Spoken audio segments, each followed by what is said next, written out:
Writing 10 pages may seem like a daunting task, but most students find it surprisingly easy if they follow this advice. First, do your homework. The success of this paper depends on how well you know your topic. Your research is your homework. The more research you do over the topic, the more you will know. The more you know, the more you have to say. And that knowledge makes space on a blank page fill up quickly. Second, start with your thesis. This is a well constructed sentence that will guide your research and your essay. This thesis statement should reflect the purpose of your paper. What are you trying to do? Third, make an outline. You won't turn it in for a grade, but that doesn't mean don't do one. Outlines help organize talking points and indicate where you might need to spend the most and the least amount of time researching. Outlines can also show you how long your paper will be. For instance, how many pages will you spend talking about your first point, your second, your third? This allows you to break the paper down into 3 or 4 small papers that, when combined, make the one big paper you need. Fourth, start researching. Once you have your topic selected, it is never too early to start researching. Have a wide variety of sources. Academic databases, journals, magazines, documentaries, YouTube videos, magazines, and books are just a few of the many places you can find information. Get creative. Think outside of the box. You never know what you will find until you find it. While you are researching, I recommend you draft your paper simultaneously. Start with the introduction. The introduction paragraph for a research paper will be 3/4 to a full page in length.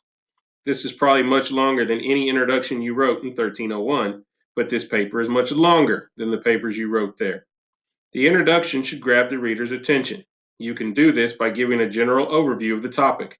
Start with the assumption that your reader knows nothing about this topic. How can you introduce your reader to the topic? Is there a story you can tell? Are there unusual facts or circumstances the reader should be aware of? Do you have personal connection to the topic that you could use to help your reader connect with the topic? These are just a few of the strategies you can use to write your introduction. The outline will come in handy in helping you write your body paragraphs. Keep in mind that your research may reveal some things, and you may need to change up the order you originally intended to follow in your outline. It is okay to change your outline. Each body paragraph should have a direct link to your thesis statement. We call this the topic sentence. The rest of your body paragraph is evidence that supports your topic sentence and supports your thesis statement. Do not just cut and paste your research into body paragraphs. Research supports what you have to say. About 70% of this essay will be your own words. The research basically proves that your ideas are the correct ones. After the body paragraphs, write your conclusion. A good conclusion is somewhere around half a page to a page in length. You've been talking for 10 pages. If your conclusion is only a few sentences long, that's like being in a car that was doing 100 miles an hour and the driver slammed on the brakes. The conclusion should slowly guide your paper to a comfortable stop. You can do this by paraphrasing or summarizing the key points of your paper. Do not repeat anything in your paper word for word.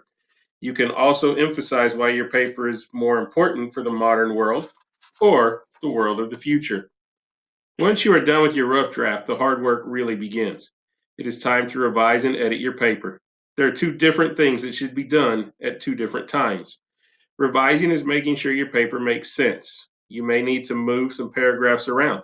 You may need to delete some information because you've said it more than once. You may also need to add something you thought you said, but have discovered you did not. Take the revising stage seriously. Nobody writes a perfect paper on their first attempt. Finally, edit your paper. This is where you make sure your citations are correct. You should also check for grammar mistakes like comma splices, few sentences, fragments, subject-verb agreement issues, and the many other things you learned about in 1301. We don't really dedicate time to working on grammar issues like we did in 1301, so it's important that you know what you are doing and that if you need help, you seek it out from your instructor or the tutors in L200. Hopefully, you now know how to successfully write a research paper. If you still have questions, feel free to email or text me. I look forward to reading your work.